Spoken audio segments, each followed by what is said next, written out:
Hey everybody, Pete Blower with Corrections Unfiltered, a podcast where corrections meets conversation. We have an outstanding episode tonight. You're going to want to watch it, and I promise you're going to want to share this one. We sit down with Alishia McCall, a regional director of CODEN, the Corrections and Detentions Intelligence Network. Now, Alishia has an extensive background in public safety, evidence collection, security operations, and she uses all of that to uphold the integrity and effectiveness of investigations. Now let's talk about CODEN. CODEN is a nonprofit platform that's connecting correctional facilities and law enforcement agencies nationwide to fight contraband, share intelligence, and improve safety. Tonight, we're going to talk about everything from drones, cell phones, fentanyl, and a variety of other challenges that corrections and detention facilities face. We're going to highlight why information sharing is so important to facility safety and security. Please like this, please subscribe, and please share this episode with other people. They're going to like it too. So let's get in here and talk to Alishia. We have a great show tonight. I'm really excited. Charlie Bueno here. Yes, Charlie's here. I have Mr. Rick Arns.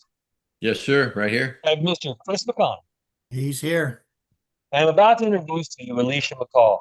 Alishia McCall is a person I happen to see on LinkedIn, posting some different information about a special network that they're establishing. And she and I got on the phone and we were talking it out. And I tell you what, I've met a lot of people who are in that investigative world, that STG world, but Alishia and her group really have this dialed in. So what I want to do is take the time, if you don't mind, Miss Alishia, why don't you introduce yourself and give us kind of a foundation of what CODEN is all about? Sure. Yeah. Thank you so much for inviting me on the show. And so, again, my name is Alishia. Just a little back history on me is I am the chief investigator for the Women's Prison Division located in Washington State. And essentially what I want to discuss with us today is the rollout of CODEN. And for those who are not familiar with it, CODEN stands for the Correctional and Detention Intelligence Network. It was founded by Greg Phillips. For those of you who may not be familiar at this time with who Greg is, just a simple Google search of Operational Skyhawk will show you kind of who Greg is, give you an insight of why CODEN was born. Operational Skyhawk was an investigation, a joint operations that led to over 150 individuals being arrested and contraband seized for the Georgia Department of Correction prisons through drones with a total value of about $7 million for that contraband that was set up and intended for the Georgia Department of Corrections. And what happened was about a month ago, I was contacted by Greg on LinkedIn. He asked for a meeting with me, and essentially it was because he didn't have networking on the west side of the country. So we set up a time to do a Teams meeting where he was able to share with me what CODEN was and was able to permit me access so I could see it myself. I'm someone that I need to see it myself in order to assess it. And what I learned really quick through my conversation with Greg was that this was an intelligence platform unlike anything I'd ever seen. Now, my history is I've worked for the Department of Corrections for over 11 years. And so my history is I came up as a correctional officer. I then transferred in and did a number of years as a classification counselor, and then ultimately moved into investigations. And I became the chief investigator for the Women's Prison Division about a year and a half ago. And one of the challenges that I encountered when I stepped into this role as chief is just seeing how easily that information is siloed, that we're not really communicating and talking with each other as investigators. And so when Greg showed me CODEN, and when you open it up, it's an intelligence platform that's designed super user-friendly. I would say it's very similar to like a Facebook. Okay. And what you have is an immediate access to each other nationwide. And now you're able to work jointly on operations. Say, for example, at your specific location, you're working an introduction case, right? Dangerous contraband has made it into your facility. You've got suspects involved. You've got contraband that maybe you've seized or you know is coming, is intended for your prison. You're preparing in that investigation, and you need to see what other leads you can use in your specific investigation. What you also want to find out is the criminal network not only impacting your state, but is this criminal network also impacting other state agencies? And the only way to do that is to unify us in an intelligence network that immediately gives us access to one another. One of the things you'll notice that through different states is there's different titles for us in investigations. We all don't have the same title, all right? And this is for state facilities. This is for county jails. This could be for federal prisons. This could be for tribal jails. We all have different titles, and specifically, we are difficult to connect with, obviously, because of our jobs, right? And the investigations and cases that we manage. So that's what CODEN's first going to do. It's going to create a connection for us nationwide. The other thing that it's going to do is it's going to provide us a significant, large, accessible search information. So let's say, for example, you get a drone, right, at your facility. You don't know anything about the drone. Maybe you're not strong in drones. You haven't encountered it before. You need information. Well, for CODEN, you're going to get a series of endless resources and information, just say through a VIN number, say through the model number, anything that you use, you can put that in there, and it's going to generate any available information that surrounds that specific case in point, that drone. One of the other things that CODEN does for us nationwide is, and I'm sure you guys can too attest to it in your previous careers, we all deal with budget restrictions, right? So there's only so much funding that is available. And so what CODEN does is it creates an opportunity that you can have access to intelligence, security resources that's not based on your budget. So one of the great things about CODEN is, say, for example, you're working an investigation and you need surveillance technology, right?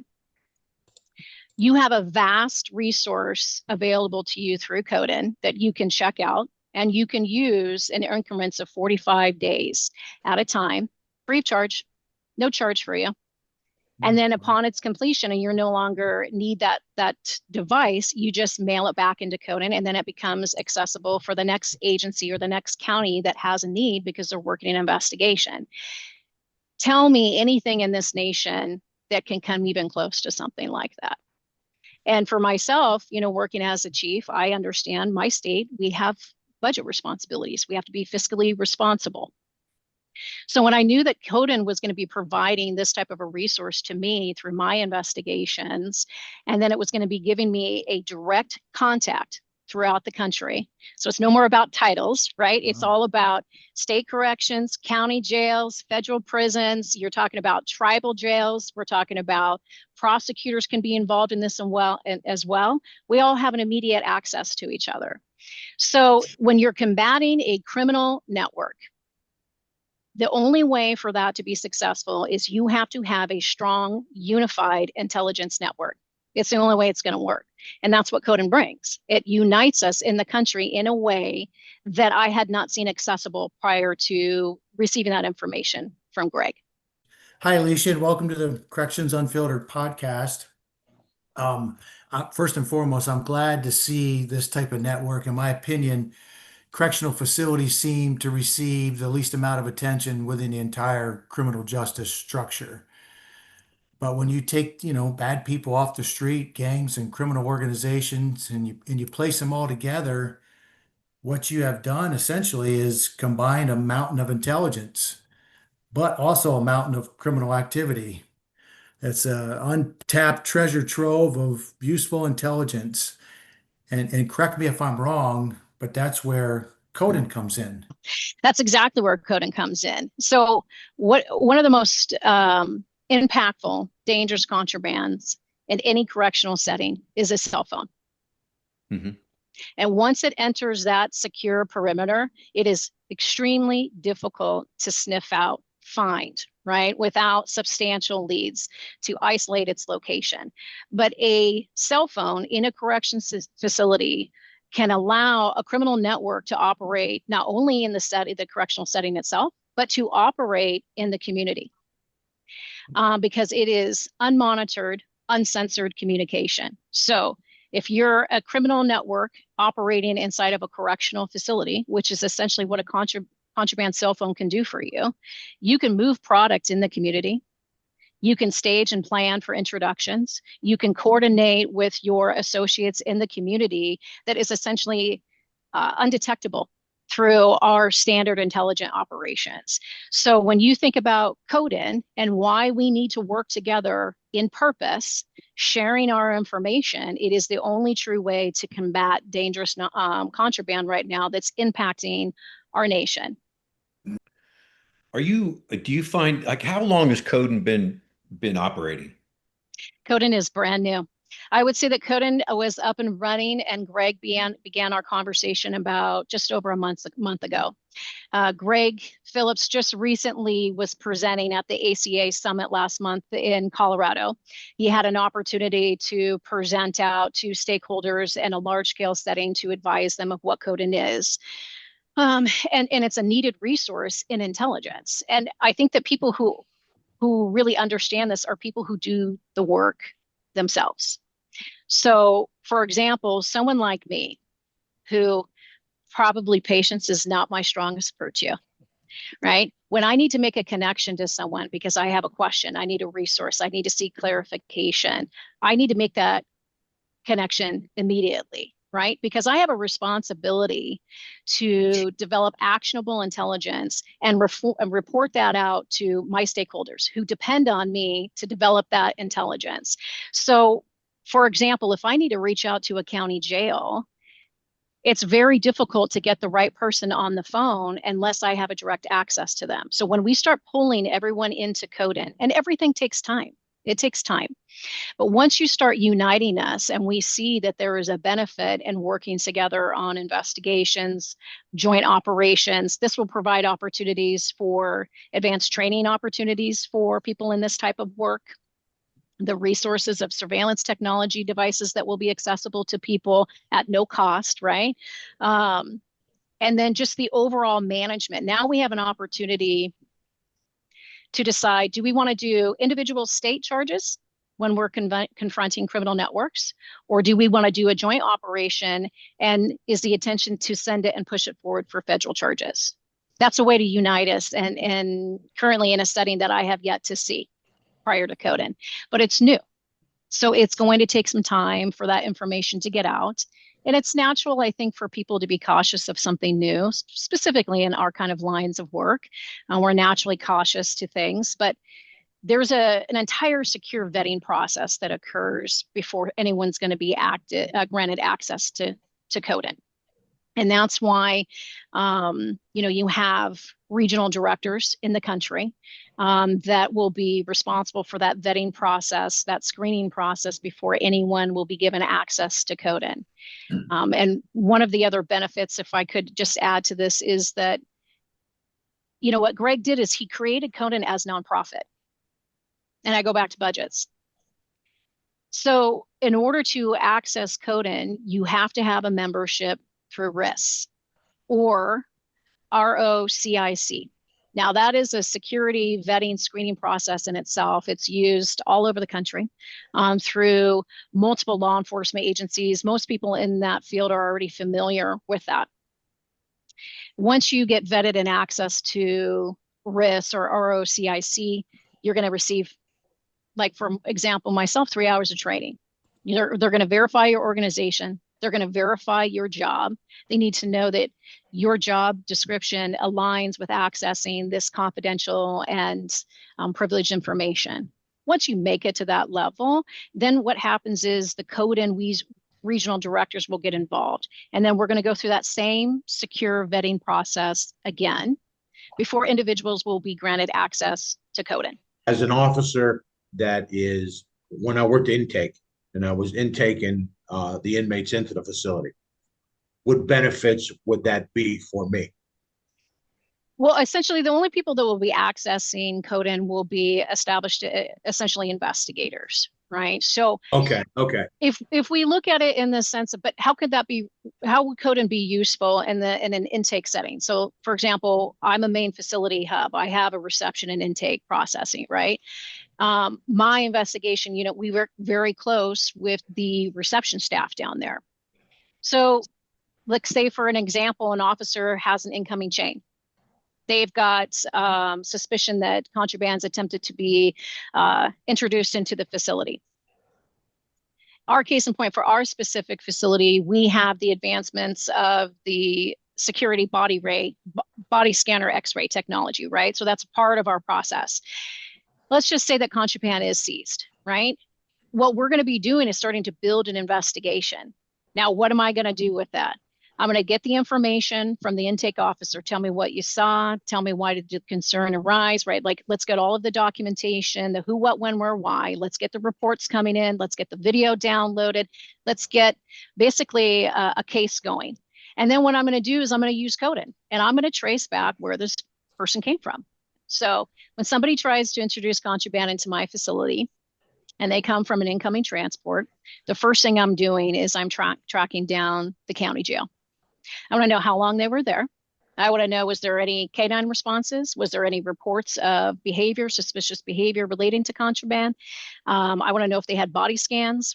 And I'm going to build all of that, pull all that information, and put that in my investigation packet. Well, Codin is now going to basically reach out and can make that connection for me so that I'm not struggling to get in contact with the right person anymore. So that could just track him from facility to facility with a background of if he was in trouble or. That's right. Oh, that's awesome. Okay. Yeah. So say for example, yeah. Go ahead. So say for example, like when I was talking with Greg, one of the interesting things he was like, "Hey, are you aware that I've got 11 of your documented STG members in my Georgia prisons?" Mm-hmm. No, I wasn't. How interesting. Mm-hmm. And so he went ahead and shared that with me. Now, what a great way to communicate, right? So what this means is uniting through CODEN, through this actionable intelligence network. That means that basically we're saturated within the nation, that anything that occurs in one state then can be communicated in another state. Right? If you come across an individual, a contraband, a specific marker, anything that's an indication, you put that out into Codin and you're going to find out if there's connections. And that is something that we just don't have right now that I've seen available to us. No, I've never seen it. It was always sometimes when you brought them into the facility, it was a mystery. You know? So that's awesome. Especially when they're going across, the federal, county, state, they're in and out of different facilities. Mm-hmm. So, obviously they're, everybody's like this is my information. You can't have. I know. And then, especially with the federal was you're not allowed to speak to anybody, even if you wanted to talk to the county, you were getting a guy from the county, you were sending a guy to the county. All these protocols had to be put in place to contact them and say, hey, you're getting a doozy here, Mm-hmm. So it's interesting that you guys are able to put this together. I noticed that you're got a real presence in Georgia. Can you speak a little bit about how that's worked for the Georgia, between the county jails and the even the city lockups and the some of the contract joints? Yeah, I think it's a little bit difficult for me to basically kind of necessarily discuss in depth the Georgia Department of Corrections because I'm not based out of there. So, but what I will say is through my communication and what I've been able to see of what Greg and the Georgia Department of Corrections has been able to accomplish, they just have very strong relationships with their county jails, with their sheriff's office, with various task force out in their areas, and they do a lot of joint operations. And I think they're very successful in that. And that is something that I admire and am strongly wanting for us to kind of model that up here in Washington. And I think that when Greg came forward with CODEN, kind of what happened is he got approached by the director of the ACA and literally they're having a conversation. And he says, look what you did in Georgia. Like you guys did something that is just unheard of. Who would have ever thought through Operational Skyhawk that through your guys' joint operations that you would have seized $7 million worth of contraband intended for all of these various Georgia prisons, all done through coordinated actions of drones, right? Mm-hmm. So he had tasked me, he said, you know what you got to do? You got to do this nationwide. Because if it's happening in Georgia, it's got to be happening everywhere. And we don't have anything out here right now that unites us this way. So I think we're going to have a lot of success in the future. I think that we're going to be building a lot of relationships. There's a lot of opportunities for collaborations to kind of build trust, get to know each other, understand each of our agencies' kind of perspective areas, what's our impacts, share. That's really what we got to do. We got to share that information. It's the only way to do that, but in a secure platform. Yeah, and I've always said, and I heard you mention it, and I've argued the three existential threats to any correctional facility are drones, cell phones, and synthetic drugs sent through the mail. Yep. The drones drop the cell phones and the synthetic drugs. They get inside there. It leads to overdoses, deaths. And then you mentioned the cell phones. You have criminal activity that's being facilitated inside the fence to the outside world. Yes. This is where the coordination and the collaboration and the criminal facilitation happens. And reviewing your website, you said something that was pretty interesting. It says prisons have become command centers for these outside criminal elements to communicate. So yeah, on the corrections side of the house, yes, desperately needed. Well, because, listen, when you look at outside law enforcement, their primary objectives is to respond and support their local communities, right? And so, outside law enforcement, I wouldn't say is primarily monitoring or would be monitoring for activities that are occurring in a correctional setting. And so if you have a cell phone and it's on monitored communication, there's a number of things that you can do just at your fingertips that would go unidentified for who knows how long, right? So cell phones are extremely dangerous in a correctional setting. And like you said, the synthetic drugs that we're seeing right now, for me, one of the things I'm most passionate about is the fentanyl crisis. I am. And just to kind of share and put that into context, myself, about 2 years ago while I was at work, I had a secondary exposure to fentanyl. And it was through the evidence handling.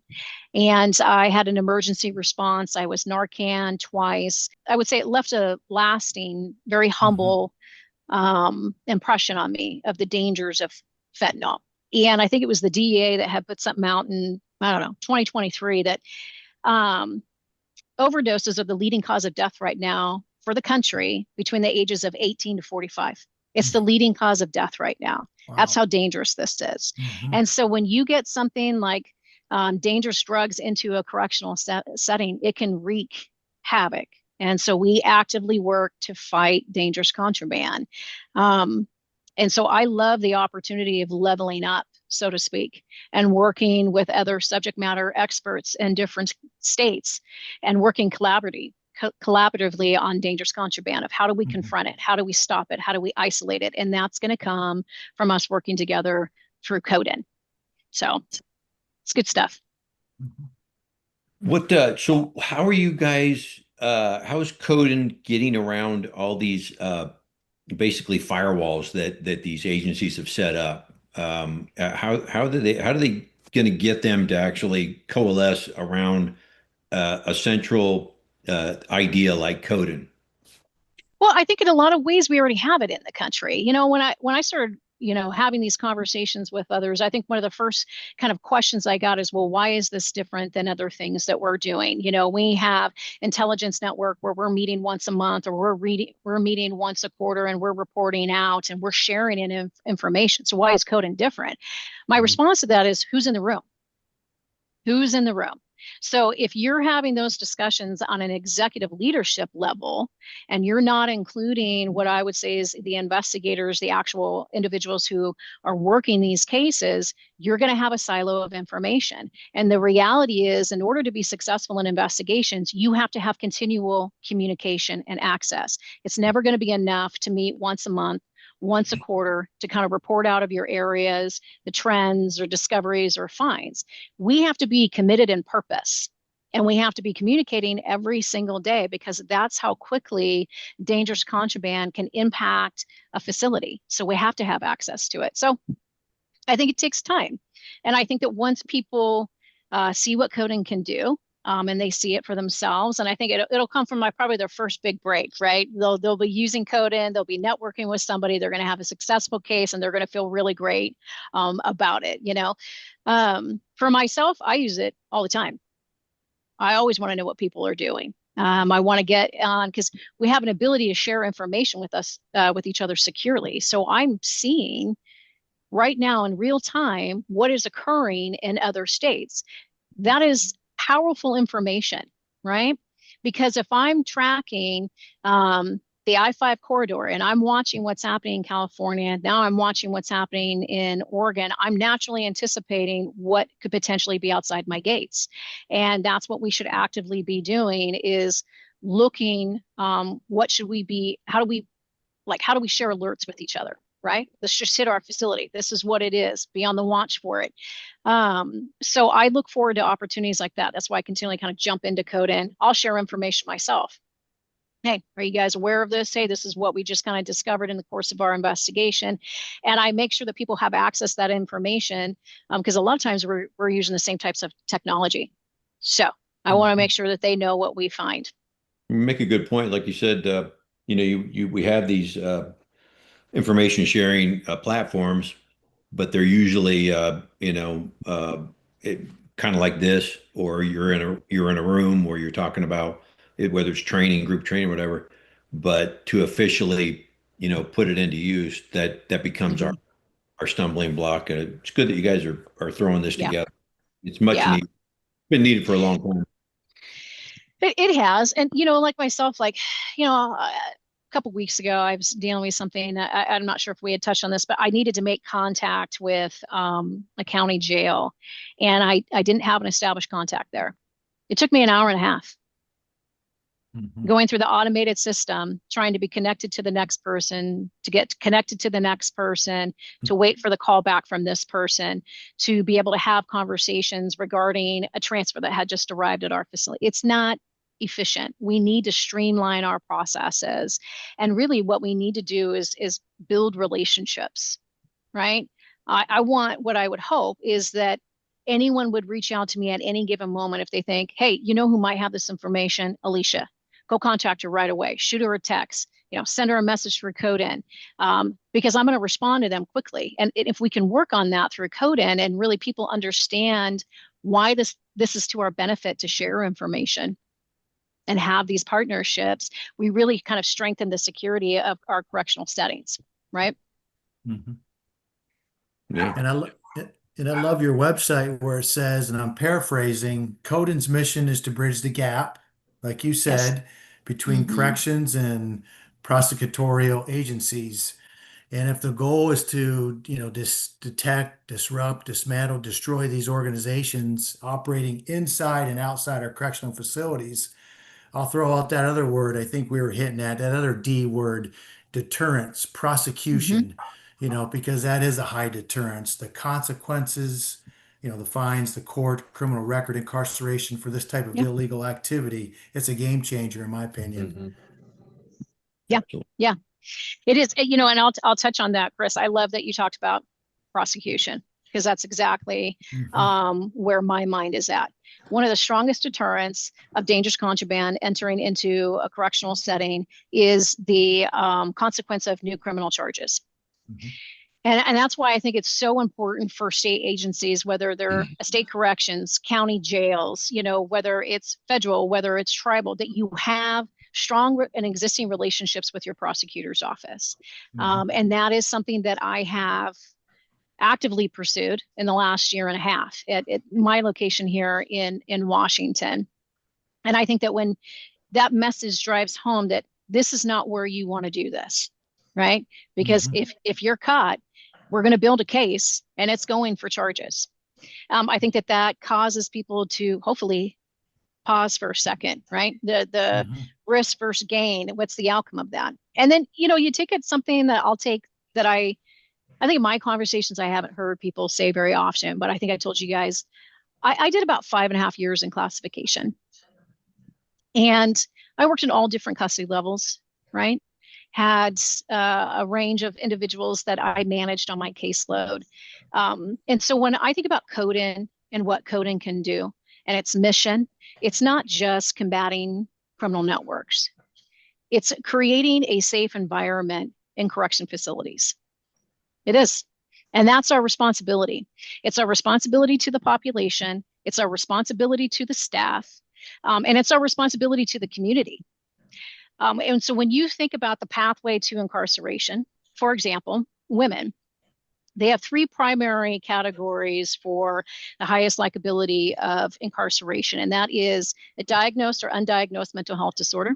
It is a substance abuse disorder, and it is some type of trauma, whether that is emotional, physical, sexual, or a combination of the three. Those are the three strongest, highest categories for a likelihood for a woman to enter into prison. When you're dealing, whether it's a men's prison or a women's prison, if you're dealing with individuals who are battling active addiction and they need programming to address that pathway to incarceration, it is impossible to think that we're going to attain that type of success and the individual will be successful in their sobriety if we're not ensuring that they have a safe environment free of this types of contraband in those settings, right? You want an individual to see themselves differently, focus on that pathway, address those needs and risks, make positive, successful decisions. Well, we need to make sure that we are supporting a positive environment for that person to thrive. So when we come together through CODEN, right, now it's not just the criminal networks. We are supporting and ensuring that we are making sure that correction environments are safe for everyone involved.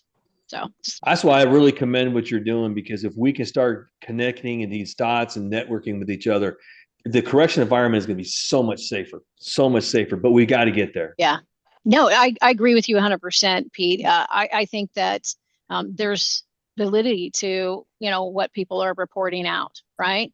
That, if Narcan is readily available, is this the idea that we will engage in even more risky or dangerous behavior because we know that our facility will respond, right? And administer life-saving treatment on our behalf. And those all could be real things. I mean, they could. I can't say one way or the other. What I will say is that, Narcan is something that is more common now. It's more readily available. And, when we are responding to an emergency, seconds count, and you do have to have that Narcan available. I think that, again, I kind of go back to when we look at people who are incarcerated, there's a high concentration of them that also had previous substance abuse problems in the community. And that's, again, where I go back to why that correctional environment is so critical to be free of the dangerous contraband. And I think that what Chris was kind of talking about earlier is it's the need for prosecution. We have to have prosecution when introductions occur in a correctional setting, or if we find that there is a criminal network operation occurring in a correctional setting. The intention and mission should be a successful referral. It should. It's the highest likelihood, I think, of driving down that behavior. We all know inmates are sentenced for punishment, not as punishment, and it is our job as correctional officials to provide a clean, safe, and secure environment, like you said, along with evidence-based programs to provide the necessary skills for reentry. That's all fine and dandy. But if these inmates are learning how to be better criminals and continuing to break the rules instead of following the rules, the cycle of recidivism will continue. And more importantly, I think you're alluding to a little bit, if we allow a prison to exist in constant duress, we're just as culpable for the high recidivism rates. So my point is, we absolutely must get a handle, on this illegal contraband, on these troubled prisons. And I believe your network, your organization, CODEN, can certainly do that. Just having just an informal conversation, just a chat about CODEN. I think that all things take time.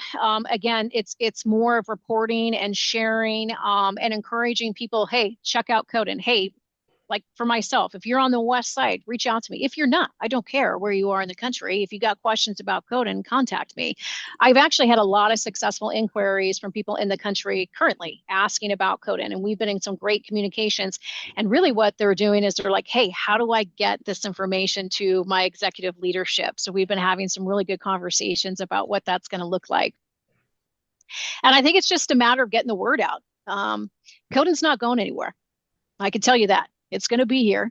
And like I say, RIS, right? When we look at RIS, the Regional Information Sharing System, like, listen, that's been around since the 1980s. That's why it's successful. Okay. All things take time and you have to be invested in something. And that's why, Greg reached out to like-minded individuals who are committed to this. They're here to support CODEN, get it off the ground, share as much information about CODEN, and bring people into it. I think that we will see success in the incoming year and the years to come, and it'll get bigger the more people become familiar with CODEN and how it's a valuable resource to them. The first thing they have to do is make a connection as to what can CODEN do for me specifically in my job. And all they got to do is just check in, listen to the podcast like we're doing today, and we'll get people set up. We're doing it right now. Well, it's got to be a good sales pitch. You look at just speaking for the feds, they had an office in California where there was a component of the FBI, the Bureau of Prisons, and the California Department of Corrections, and they've recently either downsized it or dismantled it because funding issues, that sort of thing. And it seems like CODEN would be a perfect opportunity for something like CODEN to fill that void, because it brought a really important component to the justice system in that it originally was designed to bring, intelligence of inmates that were coming out of the California system and flooding the federal system, because the AUSA's office was bringing all these indictments against, Mexican mafia, Aryan Brotherhood, and all this kind of stuff. And I don't know what happened to kind of de-emphasize that, but you still have these back and forth trade-off of inmates from these different systems. And we all know that the way they do business in a state joint, as opposed to a federal, as opposed to a county, one guy going into your place that you don't know about could flip everything on its head, and you're standing there going, "What happened?" And That's after you've mopped up the blood and you've got things that have happened that you find out. If CODEN was in those things to fill in these voids, it's kind of a sales pitch to any of these legislators that are would be for or against, to see that there is a real need for something like that. And it's not going to be, very rarely could you see the states and the feds and so forth bring that together. And when they break up and they leave this huge vacuum. So yeah. This consistent thread like CODEN.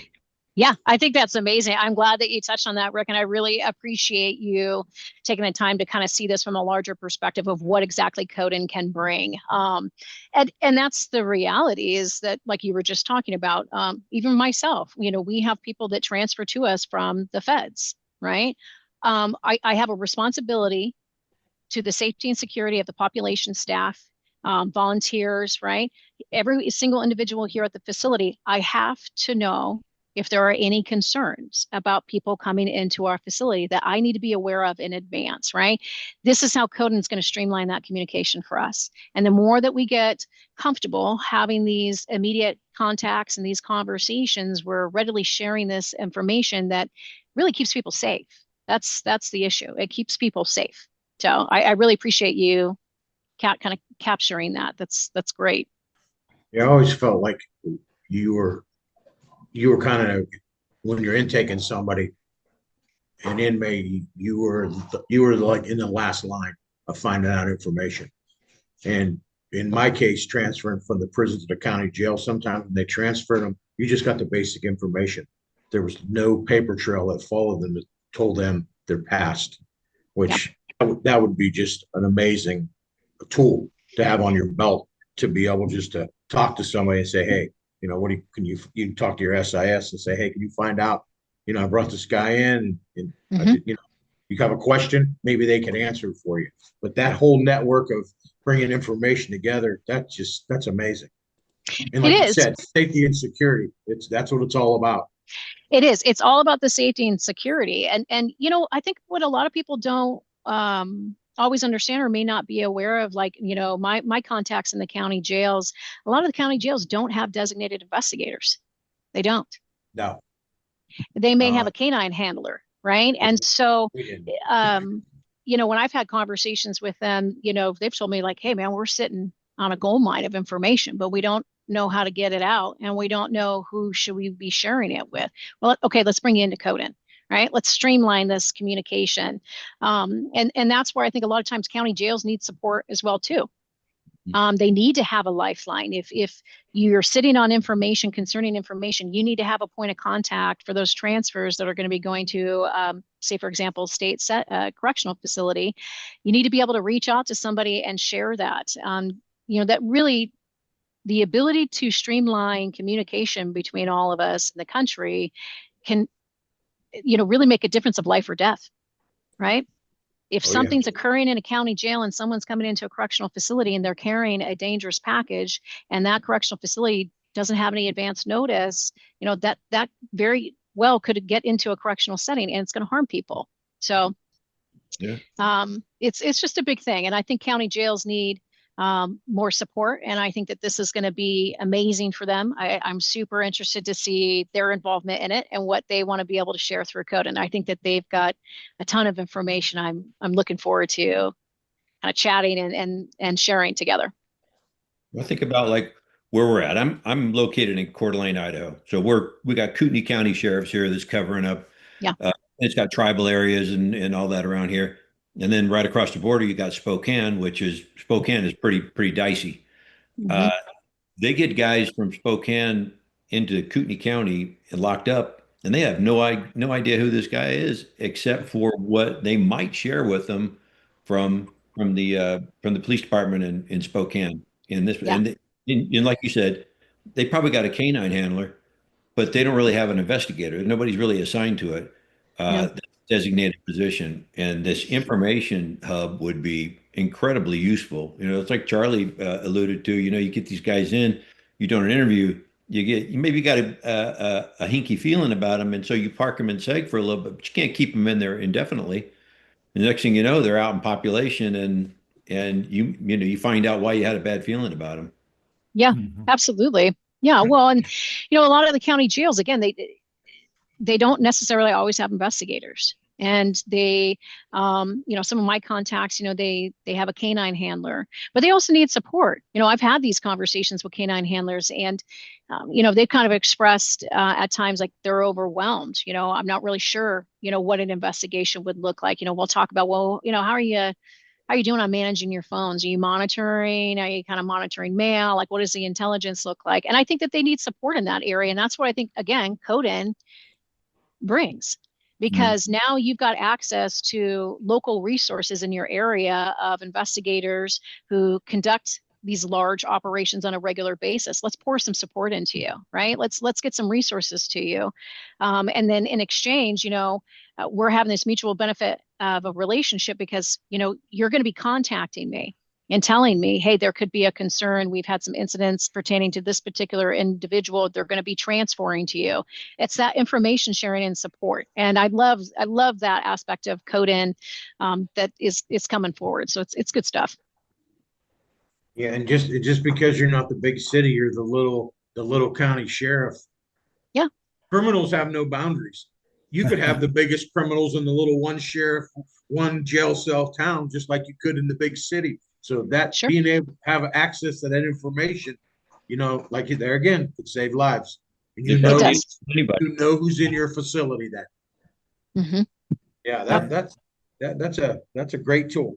No, I'm glad to see the holistic approach by including everyone from the large agency with many resources and adequate budget and staffing, to those little rural county departments that are often short-staffed with very limited resources and a struggling budget. So, inmates know that. They'll take advantage of that. They'll take advantage of a small department, short-staffed. And so, yeah, I totally agree. I like the holistic nonprofit approach where everyone is Yeah. included. Yeah. It's amazing. Look, CODEN, it's designed as nonprofit, right? So everybody's got a place at the table. This is not about titles. It's not about your agency's budget. Mhm. We're all in this together because we all are committed to purpose. We don't want dangerous contraband in correctional facilities. We don't want criminal intelligence networks, or, operations in our correctional settings that's impacting the facility itself and then wreaking havoc in the community as well, right? We got to work it together. So, with CODEN, it's a $75 agency fee. That's it. And then it's $25 for the individual to register. It's nonprofit, and that's just going towards, hopefully maybe some future training opportunities for people, or, maybe future opportunities down the road. But I'm telling you, I've been in my chief spot for a year and a half now. I have lost count of how many meetings I've done with companies regarding security technology, right? Intelligence, networks. I've listened to them all. In fact, I've demoed some devices as well too, just to kind of see how they work in our setting. I have yet to be approached by anyone that could match what CODEN offers. And as soon as I learned that it is secure, that it's nonprofit, it's not here to basically be impactful on agency budgets. There's room for everyone. I was like, we got to get this out. I don't know, how fast can we get this out to people? We need people to understand what this is. Can you talk one more, but just can you say one more time about, you spoke about if somebody needed the information, they needed access to the information, that they were afforded a 45-day window, something to that effect. Can you talk about that again? Do you know what I'm talking about so the 45-day that I was talking about. So what CODEN does, it's amazing, right? Because we were talking about budgets, right? So let's say you're working an investigation. You need surveillance technology, right? You need it. Maybe you're doing a specialized case. You need something that's covert. You need something that's large scale, like whatever that might look like that's for the needs of your investigation. CODEN provides you a vast, huge list of available surveillance technology devices that is accessible to the agency, the investigator in CODEN in increments of 45 days at a time. There's no charge for it. You just put the request in. I got a chance to see it. It was pretty huge. The list was pretty long. And it gets shipped out to your agency. It's for you to use. And when you've wrapped up your investigation, you just send it right back to CODEN, and then it becomes available for the next team that needs to access that device. That's huge. Right. When we talk about surveillance technology device, I mean, I don't know if you guys have looked lately, but it's not cheap.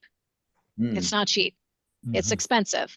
And so for CODEN to provide that type of a resource to agencies, that's impactful. It is. So now we need to know where to send that money, so we can, because to build your network, you got a network. We need you at the ACA like you've been, but we also need to get you to more of these different conferences and things that are out there so you can get attention. So where can they go? What website do they go to so they can join your team and provide the money for that? Yeah, it's pretty simple. Let me just pull this up here for you. You're just going to go to the codennetwork.com. That's CODINNETWORK.com. You go to the CODEN network, you'll see the opportunity to join. You just fill in your information. Someone will make contact with you. You're going to fill in information, your position, your agency, and there'll be a follow-up contact made with you. And then we'll look at that partnering together of how we can pull the agency, their investigative team, whatever that looks like for your state or your area, and pull you into CODEN.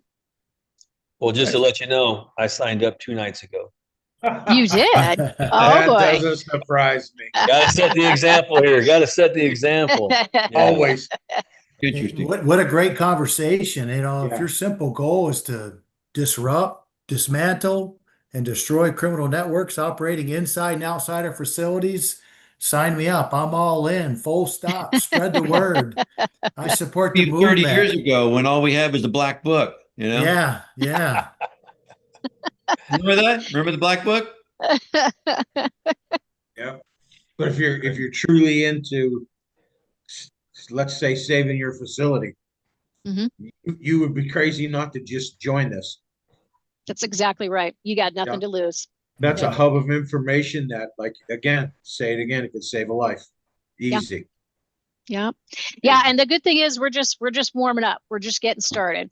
We've been up and running and kind of actively speaking out in our prospective areas going on about a month now. We have more things to come, just can't quite share yet, but we've got more exciting things to come with CODEN. We're really looking forward to partnerships in the country. And I think that this is a great direction that we need to lean into. This is how we're going to confront these criminal networks and confront the dangerous contrabands that's impacting our correctional settings. Good. Well, I tell you what, if anybody's watching this podcast, I certainly hope that they go to your website, they take a look at it.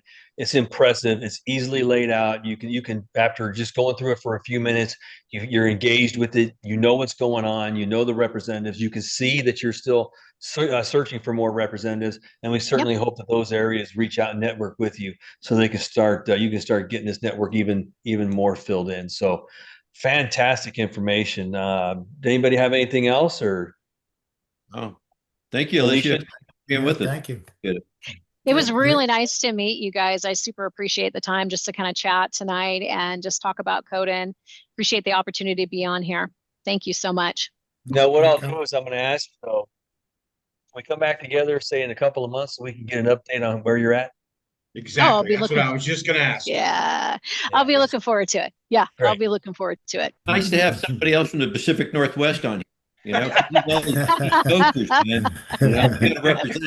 I think Rick was feeling a little lonely out there. That's great. This is great. Well, and look, we'll check back in a couple of months. I'd love to get you guys connected with Greg Phillips himself. There's no one that can speak better about CODEN than the founder himself, and just a man of purpose and passion. Just an absolute professional. So maybe that's kind of what we look for in a couple of months. We get Greg in here as well too, and we'll kind of update you on the status of how things have been going. Good. Sounds great. Maybe invite a couple of our county sheriffs to join. Yeah, see, that's how we do it. Look at this networking. Doesn't get better than this. Thank you so much for your time, guys. Thank you. Thank you.